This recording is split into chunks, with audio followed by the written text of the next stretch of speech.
Welcome to The Blue Dot, Northern Kentucky's premier political podcast, brought to you by the Kenton County Democratic Executive Committee. Welcome to The Blue Dot podcast, where we explore the intersection of policy, leadership, and global security in the Bluegrass and beyond. Thank you for joining today. I'm Natalie McDonald. And I'm Brian Kale, and today we are honored to have a representative here from the NSL-4A, or National Security Leaders for America, a bipartisan group of former senior national security officials committed to safeguarding U.S. interests and democratic principles. National security isn't just about military strength. It's about trust, stability, and resilience. When experts voice concerns, it's worth examining the potential impact on our global standing and domestic safety. Yeah, and honored is almost an understated word to describe the gratitude we have for the brave men and women who are using their expertise, experience, and credentials to give their voice to national security challenges under the current administration. In just a few minutes, we'll be joined by Lieutenant General Don Campbell, U.S. Army retired. General Campbell brings decades of experience in military and strategic planning. He spent 36 years in the Army, where his culminating assignment was as commanding general, the U.S. Army in Europe, leading more than 30,000 soldiers and over 4,200 civilian employees. He does have Kentucky ties, as he was general of the U.S. Army Armor Center and also the commanding general of the United States Army Recruiting Command, both at Fort Knox, Kentucky. I'm really looking forward to diving into some critical issues shaping our national security landscape, the implications of erasing DEI in the military, modernization challenges, our credibility in Europe, and recruitment policies under the Trump administration. Yes, but before we're joined by our guest, we wanted to give a little more background into what the NSL-4A is. It's an organization formed by experienced leaders from defense, intelligence, and diplomatic sectors, as well as former cabinet and service secretaries. They advocate for policies that strengthen national security and uphold democratic norms. And in doing so, they also publish reports, issue statements, and engage with policymakers to highlight the risks and propose solutions. NSL-4A has raised concerns about certain policies and decisions that, in their view, could undermine U.S. security and, by doing so, improve public awareness by promoting issues on related topics and provide subject matter expertise to policymakers and the media. But enough from us. Today, we're honored to have Lieutenant General Don Campbell, U.S. Army retired, with us. As stated earlier, General Campbell brings decades of experience in military leadership and strategic planning. General Campbell, thank you for joining us, and thank you for your service to this country. You have an admirable military career. Do you mind telling our listeners about your military background and what you've been up to since retirement? Sure, Brian. I'll try to keep it short. I served 36 plus years in the Army. The last 10 were as a general officer, but I was branched an armor officer, commanded a company, a tank battalion, a tank brigade, and took that tank brigade to Iraq for OIF-1, stayed on as a chief of staff for the 4th Division for another few months, and then went back to Iraq for the second time as the chief of staff of 5th Corps when we became the Multinational Corps Iraq. Moved on to Fort Lewis and then to command Fort Knox and then to command U.S. Army Recruiting Command, to command Fort Hood. And in my final assignment, I was the commanding general for U.S. Army Europe and retired in January 1st, 2015. Subsequent to that, I served as a senior mentor for the Army as a highly qualified expert and helped mentor and coach 2- and 3-star commanders around the world. U.S. Army commanders. What a career. That's great. Yeah. And I've always found that if somebody wants to call me an expert, I just go ahead and accept it humbly and move forward. Well, thank you. Well, I wanted to get your perspective on foreign policy to start out with. So as you said, you served as the commanding general of the United States Army Europe. And with all of the NATO dynamics and recent geopolitical tensions, do you have any input on how you would assess the U.S. credibility among European allies today? And has that shifted at all in recent years? And should we be concerned about that? Well, let me start off by saying that from my perspective, I think many that served in Europe or around the world in the Army or any service would tell you that NATO has been quite possibly one of the most successful military alliances in history. And it has served a very, very, I don't want to say useful because that sounds degrading, but a fantastic purpose through the years. I mean, it essentially helped us win the Cold War. And if you'll recall, after 9/11, many of our NATO allies stood up for us, supported us, I wasn't in Germany during that period, but the Germans were literally bringing food to the casernes, were looking after families of soldiers deployed. Other NATO countries were doing similarly. And then they went into Afghanistan with us and paid a price in blood and treasure. And so NATO is near and dear to my heart. Before I went to take command of U.S. Army Europe, the Chief of Staff of the Army, General Ray Odierno, God bless his soul, told me, Don, I got a few things I want you to do, but I'll tell you one of the most important ones he told me was, I want you to get back to Europe, and I want you to make sure that NATO trusts U.S. Army Europe and that you are an integral part of U.S. Army Europe. So we worked really hard on that. My experience, and to your point about credibility, Natalie, I think, the administrations come and go, presidents come and go, and really, I think the administration now is taking its eye off the ball to an extent with NATO, in my opinion, and they did in the president's first term. And that concerned me greatly. And it concerned me even more greatly when we were starting to look at withdrawing troops from Germany. And if you'll recall, President Biden, when he took office, cut that order and said, we're going to keep the requisite number of soldiers that we need in Europe, for a couple of reasons. One is to make sure that NATO knew we were going to be there and they were going to be there for us. Article 5 says one country is attacked, all are attacked. Therefore, it's extremely important that we remain tied to NATO, in my opinion, and tied to that part of Western Europe. And that's why it's so important, in my opinion, that Ukraine is successful. Not whether they ultimately get into NATO, which I believe they should, but for them to be successful so that Russia doesn't have more of the eastern flank. A survey in Europe right now says that there's some distrust of this administration. I won't make any political comments on that, but that's a pretty legit survey. And so I think we've got to continue to step back as an administration and as a country and say, is NATO important? Well, to a guy who spent 10 years in Germany, the last of which in a pretty important position, I would argue that NATO is very important to U.S. Global strategic interest, not only in Europe, but around the world. Absolutely. So many follow-up questions I could ask to that. But I guess the first of which you mentioned Ukraine, and I'm just curious, it looks like they're going back and forth. There's always a deal, there's not a deal. And, depending on who's telling the story of the day on that.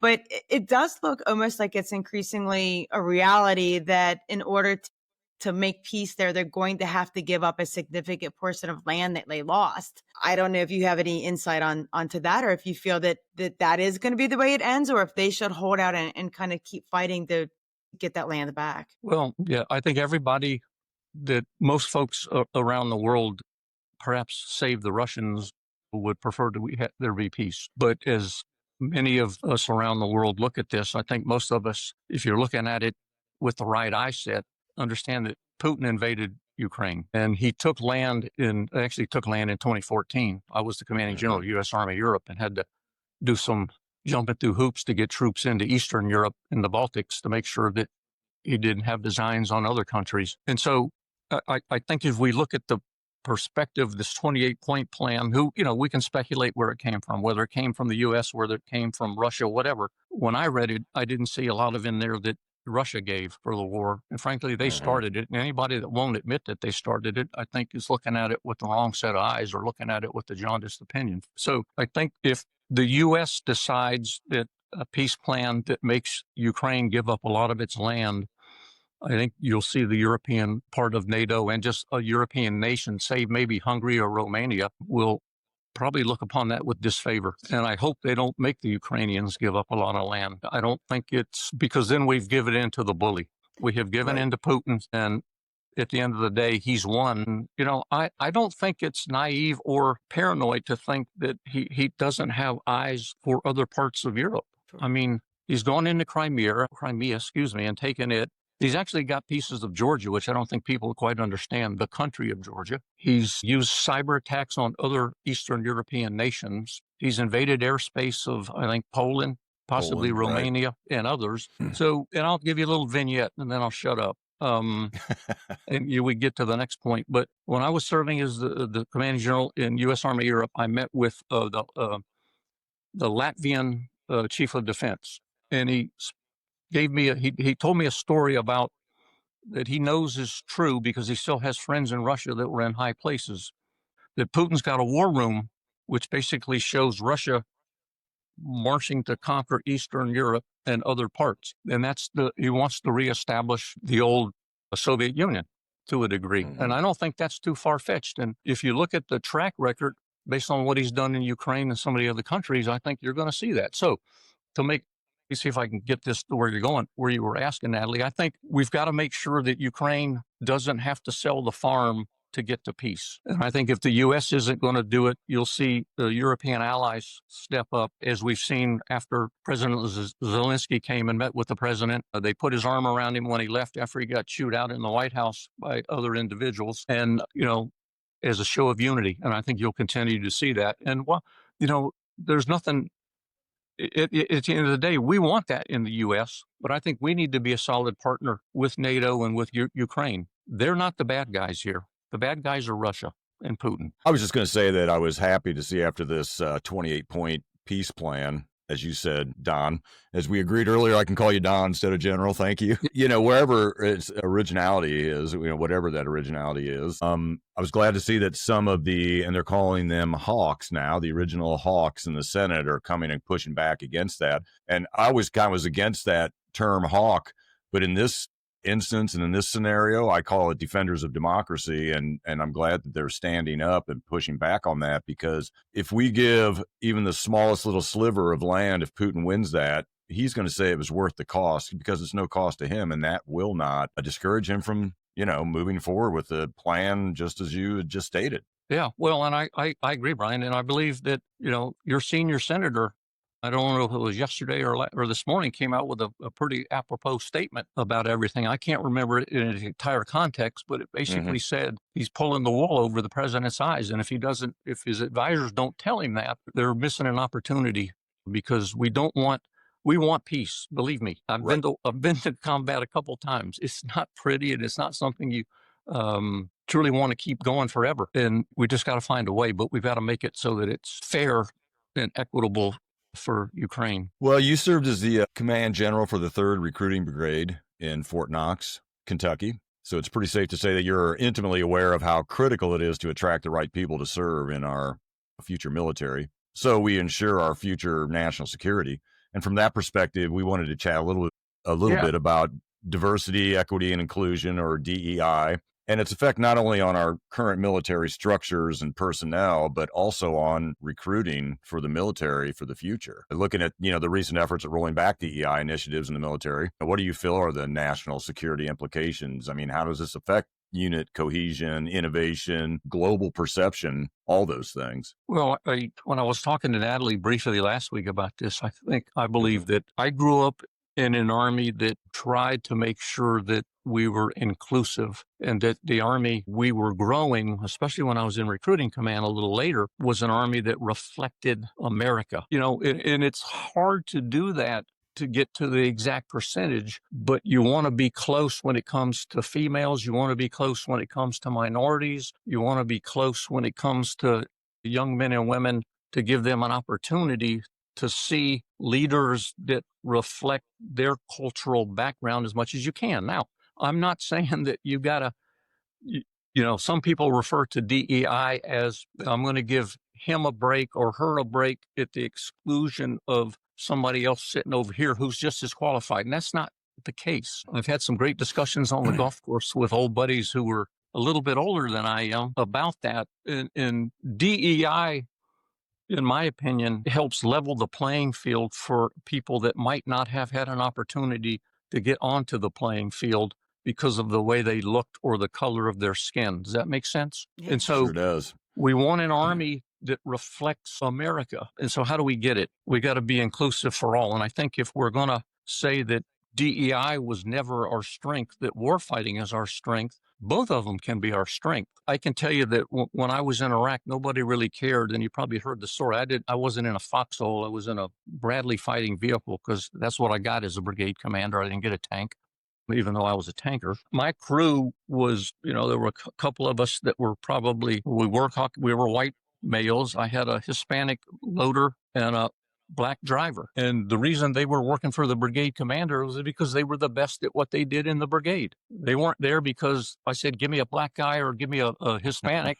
And had we had women, you're looking at a guy who hired who went to his division commander, once again, General Odierno, and said, "Sir, I'm going to take this young lady out of company command because she's done exceptionally well, and I want to make her my S4, which is the logistics officer for the brigade. And I know we're going to combat, and I know we're not supposed to put women in positions like that, but I want to put her in that position because she's the best qualified in the brigade to be our logistics officer." So he said, "Yeah, do it." So we did it. I don't know if we truly broke ground, because I'm sure other people were doing similarly, but it wasn't to me a matter of, I'm going to pick this young lady because she's a young lady and it looks good. It was, she's the best I got. She was the best company commander in the brigade. I mean, it was easy. A true meritocracy. It was easy. It was an easy decision. I was a little tuned into it. I was thinking about this because when Natalie and I were talking about this previously, and she kind of sent a little bit of what kind of you wanted to discuss. I was thinking about my time as a young captain major when I was in Army personnel. All the branches in the Army, I think 18 or whatever there are of them, each have assignment officers. And they're the cream of the crop are supposed to be for those branches. You want your best assigning the best. And so I was sitting on the captain's desk, and there's two of us on that desk, and we're assigning young captains who have already commanded a company.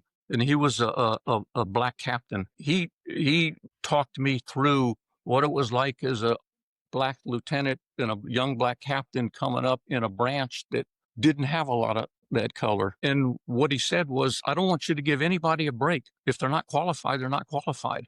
But don't exclude somebody because of their color." And so I became a little more sensitive to it. And I believe as a senior leader, brigade commander, as a general officer that commanded, 3 or 4 different entities or organizations, it became important to me to make sure that all we did was make sure that we open the aperture and say, do we give ourselves a big pool or do we narrow that pool? And I think right now, I get a little worried that we're narrowing the pool if you look at some of the firings. C.Q. Brown, the chairman of the Joint Chiefs that got fired, was a superb officer, well qualified to stay on as the chairman of the Joint Chiefs. And I could go through a litany of others, the Commandant of the Coast Guard, the CNO of the Navy. Yeah. Why are we, right. I mean, you have to ask yourself, what's going on here? It concerns me because when you get to your point, Brian, about recruiting, yes, I think young men and women of color will look at this, or whatever background, will look at this and go, I might not get an opportunity. Now, I don't know of anybody that would go into the Army saying, or Navy or whatever service and say, I'm going to be a general or an admiral. But at some point you may aspire to it, and you may hit a roadblock because of certain policies that are put into place. And you may be as well qualified or better than any of your male or your white counterparts. And I think we've got to step back and make sure we're not creating an army that doesn't look like, a military that doesn't look like America. And I think that's the bottom line. You want your military to look like America. America is diverse. America is different colors, different backgrounds, different cultural experiences. And you don't want just an army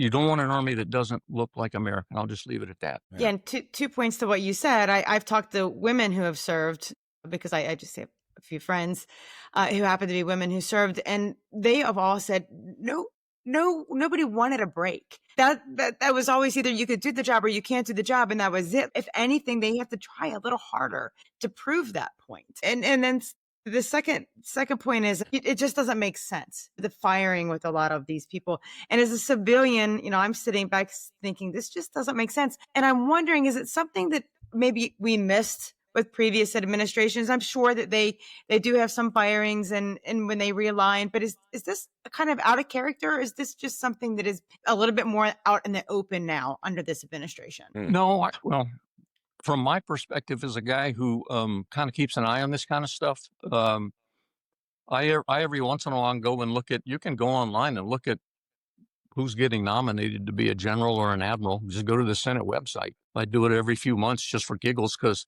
the hard part is most of the people that are getting nominated now I don't know because I'm too old. No, I think it's from my perspective. So let's just look at the things, Natalie. So we fired the chairman of the Joint Chiefs of Staff. We fired the CNO of the Navy. We fired the commandant of the Coast Guard. We fired, and I can't remember her name, but I know her, the 3-star that ran the Defense Health Agency. Mm. We did not give a very well qualified, I don't know if she was a Marine or a naval officer, I think it was a Navy captain, a command of a very, very prestigious SEAL outfit. She was passed over and in line to get the position.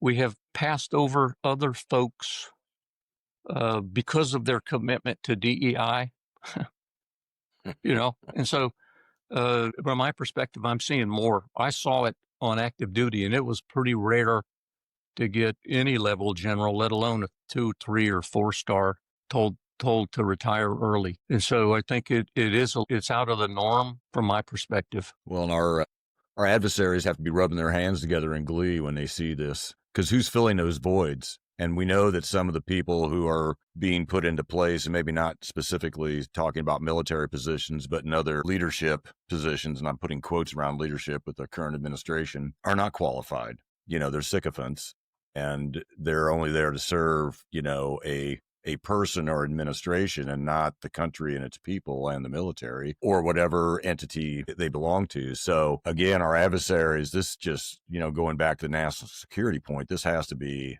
a terrible risk to our national security. Well, I think the long term, you're right. There are some risks long term, and it goes back to the things when you talk in terms of, you can take it all the way back to the NATO conversation, which is, do our allies trust us? When they look Right. at us, do they trust us to be a good partner, to be someone that they want to partner with? And I can tell you, when I was in U.S. Army Europe as the commanding general, it was a big deal if we brought U.S. Army capability to another country to train with them. That was a big deal. And with some of the cutbacks to the security assistance program on the eastern flank of NATO, I get a little worried. But you can circle it all the way back to, Brian, whether it's cuts to training or cuts to DEI, or basically not cuts, we're killing the DEI program in the military. What are going to be the long-term impacts? And I think there'll be some recruiting. I think there'll be some ally impact. And I think there'll be impacts could be in the force itself. Yeah, we are seeing some ally impact already, and that some of our allies, I think Britain specifically and France, are already saying they're concerned about, or maybe they've stopped sharing intelligence with us, or at least have threatened that, because they're worried about, the security of that intelligence once it gets within our, United States intelligence and military organizations. That's a really sad statement right there. Well, it's unfortunate because we've really had, a rough start along many, many years ago. But, they've been a staunch ally. Spent a lot of time in England and Great Britain, in that part of the world when I was in Europe, and they valued the relationship. They valued the ability to share information, to include intelligence information. And so I'm hopeful that in the long term, there won't be too much damage to that relationship, and that we'll be able to continue sharing programs and intelligence and other things down the road as we move forward. And you mentioned cuts to the security assistance program. I'm not familiar with that. Do you mind kind of cluing us in on what that is? Well, a few months ago, the administration cut some of the training dollars that the military writ large, I'm talking all the services in Europe, could use to train with some of our Eastern European allies, the Baltics, Poland, and some of the NATO countries. Now, from what I read recently, the 26 program won't be impacted too much, but beyond that, there may be some, if some of it doesn't get funded more robustly, there may be some challenges to training with those allies. We sent rotational brigades or actually companies that grew to brigades in some of the Eastern European countries. And in fact, as you'll recall, it started, I think, on President Trump's first term. We were looking at increasing capability in Poland, and they still are, and they are. But we're going to cut back on some of the rotational forces in some of the Baltic countries, is what I'm reading. And some of it's tied to that program. And once again, I just circle back to that comment I made about our European allies. Whether it was West or East Europe, they valued training with U.S. soldiers of all services, soldiers, airmen, Marine. They valued it. It was a big benny for them from the standpoint of getting to tie into a European or a U.S. Army unit or a U.S. Air Force unit or a U.S. Marine unit. And I think there was a lot of value for our teams. We learned a lot. I learned I remember going to Sweden one year with this in Sweden before Sweden, they're in NATO now, but they weren't when I was the commanding general back in, what was it, in the dark ages, so 12 to 14. So I went to Sweden and I met a young infantry platoon leader and platoon sergeant. Both of them happened to be females. I think there was an ulterior motive because we were at the cusp of making that decision in the U.S. And I think the Swedish chief of staff was showing me, hey, these young ladies have as much capability as any male I have, or they do. And I think I met the chief of staff of the Canadian Army when I was the CG of Fort Hood, came down to swap out. We had a deputy commanding general at Fort Hood when I was 3 Corps commander. So one of our deputies was a 1-star Canadian general. And they had been in that position forever. Most of them went on to be chief of staff or their chairman equivalent. He came down, and guess who his aide de camp was? Young female armored past company commander in Afghanistan. Wow. My first aide in U.S. Army Europe, I inherited her, and she needed to move on, so she didn't stay with me but a few months. Was probably one of the most talented officers I ever had. I'm kind of circling back to other points, but, it just gets to the talent that we have, whether it's, whatever. Just talent. But I'll finish up with, I hope I answered your question to the security assistance piece. You because did, thank you, yeah. It's important that we train with other armies all around the world. It's important that we do it in Europe, particularly right now. So moving, we wanted to talk a little bit about the modernization as well of the military and the challenges there and, our requirements. Our military faces rapid technological shifts and evolving threats. Can you tell us about a few key technologies and advancements that our military requires to remain effective and that need implementing sooner rather than later? Well, modernization can be a dirty word. There's always tension. Let me. I'll answer. I'll get to your. This isn't a short question, is it? Yeah, but there's always tension in the services, especially in my perspective in the Army, between how much do you try to modernize and how much money do you put into readiness? Because you always got to be ready, but you got to be thinking about the future fight. Like we've gone to school on Ukraine and Russia. I mean, you could argue that's been a bludgeon, but it's also been a highly, highly, highly technology fought war with drones and other capabilities. And so there's always friction between readiness and modernization. And I think you've got to establish a balance in the Pentagon and certainly in the Army. When I came in the Army, I came in on the tank, the M60A1. Think about that, M60. I came into it in 1978. It's actually older than that. The M1 came to Europe in the early 80s. Just say 82 for giggles, or 80. So that's 20, add 25. It's 45 years old. Do we have a new tank yet? No. Are we working on modernizing it? Yeah, because it's a very good tank. But are we thinking to the future and what capabilities are we going to put into it? So if you think capabilities for the future, I think the Army's got to be focused on a lot of different things. But 2 that are important to me are obviously cyber. And where do we go with that? Because it's there and we can't ignore it. And then obviously AI. And there's a lot you can do with AI, and we could go through a litany of things from intelligence, surveillance, and reconnaissance to decision-making to how you look at the battlefield to everything. And, I think, but you got to balance that, because I commanded a tank brigade and took it to the National Training Center at Fort Irwin, California, which is a really great training area because you can do anything there and fire any weapon system in the Army. And I took it because I was in the digital brigade. That brigade was the first digital brigade in the Army. I wasn't the first commander of the digital brigade. I was like number 2 or 3. But we were the test brigade, and I took it out there as the first time to go to the NTC as the first commander to go out there. And I remember my commanding general telling me, you've got to work with the technology, but not rely on it totally. Because at the end of the day, you want to look out that cupola and see the battlefield. You're not going to be able to fight from down in there. You can use it from a technological standpoint, but you can't fight this fight. You got to see the fight. So it helps you see the fight through visualization, and then you look up with your own eyes and you see what you're seeing, and you make decisions based on the input you get from that. So AI, cyber, the challenge we have is we're losing ground in recruiting of people when it comes to modernization related to AI and other things because they can make a lot more money doing other things. So we've got to figure out how to leverage their capabilities or get them to think about coming in. The acquisition branch, which was started when I was a little bit older in the Army, but you don't get into it until a little later in life in the Army. And so you're trying to grow a group of cohort of young men and women who understand acquisition and can leverage that to get to modernization. And so it's a tough fight. The Army was working cyber and AI pretty hard as I was leaving, and probably even more so now. I can't speak to the other services as much, but those are the two areas that I really see where we got to take a good look. But then you've got all these other systems out there.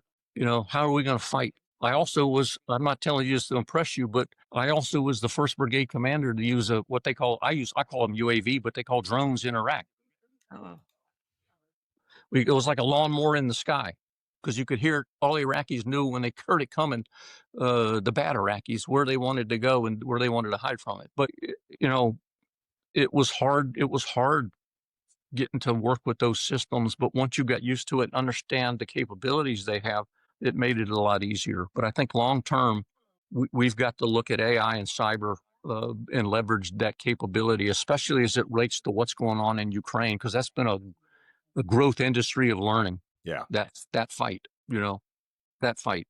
Yeah, that's interesting, because I was thinking as you were talking, the opportunities for young people interested in technology, what an opportunity to go and work in the military on some of these systems. But then you mentioned, how do we compete from a compensation standpoint, career standpoint with that? And that's like, yeah, that could be a real challenge. You got to sweeten that pot somehow, but money's not the only. It's just not going to be the way that we're going to be able to get it done. Well, no, you're absolutely right, and I think we're going to have to look at it with a different eye, and that may be that we identify somebody early on that's in one field, but they've got some strong capabilities in another field, like what you're discussing, and you train them to. I don't want to say get good at, but to learn that field, or they just want to serve. They just want to serve, and we got to figure out a way to find them. And that's a challenge. That can be a challenge. My nephew considered that for a while. He wanted to do cybersecurity, AI, and he was thinking about joining, and he ultimately decided not to join the military. But now that I think about it, I was like, that must be, I'm assuming, a recruitment focus for the military moving forward. It's kind of like any industry. We have to be able to evolve in that area or we fall behind, right? Yeah. And the other thing too, well, that's 2 points to that. One is you're absolutely correct. And so through the ROTC program or West Point or even Officer Candidate School, you find young men and women that have, like I helped a good friend, he's actually lives in Bowling Green, Kentucky, who son graduated from BKU, Western Kentucky, and was, kind of doing some odd jobs, really started looking at opportunities and said, I want to serve. And my friend called me and said, hey, can you write a letter for him because he wants to join, but he wants to go to Officer Candidate School. This was for the Air Force. And I said, sure, what's he want to do? He says he wants to get into cyber. I said, oh yeah, sure. What's his background? Well, he had a background in cyber, computer science and cyber. And so the Air Force saw that and said, yeah, he's got the qualifications. Thank you for your letter, General Campbell. It helped a little bit, but this is this is a young man we're going after. So, when you look at that and you look at the talent pool, I just believe that we've got to identify people that have those strengths early on, like him, or coming through OCS or coming through West Point or coming through ROTC, and try to encourage them to look at those fields. And sometimes you have to force them into those fields for a while. You're going to do needs of the Army or needs of the service at some point. Mm-hmm. You can ask to do something, but if you're more qualified to do X versus Y, the military is going to ask you to do X and not Y. You got to fill the need first. Yeah. That's fantastic. Gosh, we've covered a lot of ground, and I don't want to keep you too much longer, but I did want to ask you about something that's been in the news. I'm sure as many of our listeners have heard about the 6 veteran members of the House and Senate who released a joint statement last week, encouraging the military to refuse carry out unconstitutional orders. Again, as a civilian, I don't know how I feel about this or how I should feel about this. And I didn't know if you could lend some insight into that a little bit. Well, let me just start by saying that the first thing I would encourage you to do is Google Mark Hertling, Lieutenant General Mark Hertling. Mark's been on CNN. He was my predecessor in U.S. Army Europe.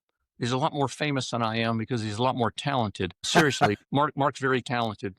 He has written an article that I happened to run across today that discusses the oath of office. You know, there's two oaths of office, one for an officer and one for an enlisted soldier. Both of them swear allegiance to the Constitution or to the Constitution, take an oath to the Constitution. The officer oath is a little different because, you know, you raise your right hand and say that having been appointed to the office of, in this case, let's just say second lieutenant, you go through it, but you don't swear that you'll obey the orders of the president and the orders of the officers appointed over me. You talk in terms of, I take this oath with no mental reservation or purpose of evasion, and then I will well and faithfully discharge the duties of the officers appointed over me. Nowhere in either of the oaths do you swear loyalty to a person. Read the president. It's to the Constitution. With that as a backdrop, I would go read the article because it really lays out the differences, and Mark could probably explain it more eloquently than I can. But it does concern me because right before we came on here, I saw that the Secretary, the Defense of Department of War, and we could discuss that forever. But the Secretary has asked Department of Defense, I'll just say that, to investigate Senator Kelly. I didn't hear this. And, you know, with the eye of bringing him back on active duty to ask, you know, face charges. Now, I watched all six the congressmen, senators, and women talk, and nowhere did I see any of them tell a soldier, sailor, airman, Marine, military personnel to not obey a lawful order. Right. It's your duty to report an unlawful order. We've had too many instances in our history. Read My Lai in Vietnam, things in Iraq, where officers got court-martialed, soldiers got court-martialed. And so I think it's important that there's a distinction. And what Mark laid out, too, is to understand that when you swear an oath as an enlisted soldier, you're swearing that you'll support the chain of command. And you know, it's not too dissimilar from the officer standpoint, but you're also swearing an oath to the Constitution, both of you. But you're saying that I'm going to support the chain of command as an enlisted soldier. And in some cases, you are the chain of command, and you're going to trust your chain of command. And when they ask you to do something that's unlawful, in your opinion, and we could pick out very simplistic explanations or more nuanced and more difficult to get through, it's your obligation to report that or to say, I cannot fulfill that order because, in my personal opinion, it violates the law of land warfare, Uniform Code of Military Justice, or whatever the case may be. So it concerns me some that we're turning these statements that these six politicians made, all of them having served in different services, and I think one or two of them in the CIA, right, and trying to make them out as unpatriotic or that they're telling you to violate the president's orders. I don't think that's the case. In my opinion, that's not what they said. They're just reminding soldiers, sailors, airmen, and Marine, and Coast Guardsmen, I guess, to a more extent too, that, you know, make sure that the orders you're receiving are lawful. But ask yourself this question: why did a very successful 4-star admiral with 1 year as a 4-star resign or retire early? Well, I think we know the answer. Yeah, we can assume the answer. Yeah. So that concerns me, and so I'm worried for some of my friends and comrades and others that I don't know, but I have a lot of respect for, that are serving now, that are having to make some very, very tough decisions. And I just don't see anything in those statements that rise to the level of prosecution, let alone being called seditious. I mean, I'm sorry. I'm not trying to talk bad of the president. I just don't see that. Thank you for perspective on that, because as you know, in the media, there's all kinds of stuff. I've never served, so I don't know the oath, obviously, is the way that you laid it out there. So it's very interesting. It's interesting to see it all being played out, and then the different forces kind of fighting over this. So that was really great insight. Thank you. I appreciate it. Well, please if you get 5 minutes, read the article Mark wrote. I wrote it down. I have it. Definitely. Yes. It's well worth 5 or 10 minutes of reading. 100%. It really is. And sharing. Right. Well, General Campbell, thank you so much for sharing your insights. We could go into depth on so many of these topics, and, you know, just your experience and knowledge is really valuable to us and our viewers. We really appreciate that. I mean, these issues, DEI, modernization, credibility, recruitment, they're not just policy debates. They're central to our national security, and we appreciate your time and perspective on that. And with that, we're at the end of this podcast. So thanks everyone for joining. NSL4A's warnings remind us that security decisions have long-term consequences. Staying informed helps us hold leaders accountable while understanding the complexity of these issues. If you want to learn more, visit NSLA's official website or check out their latest reports. And thank you so much again for your time and your service. We very No, much thank appreciate you. it. Enjoyed the opportunity to talk to both of you. Thank you. Thanks so much. Yeah, it was great. Great to get to know you. Thanks, Don. Likewise. Thank you. All right, and don't forget, you can join the conversation at our Facebook and Instagram pages or at blue.podcast.com. And if you like listening to our podcast, consider donating to help fund it, which you can do by clicking the donate link at blue.podcast.com. Until next time, stay curious, keep the facts in focus, and never stop fighting for what matters. Peace out, everybody.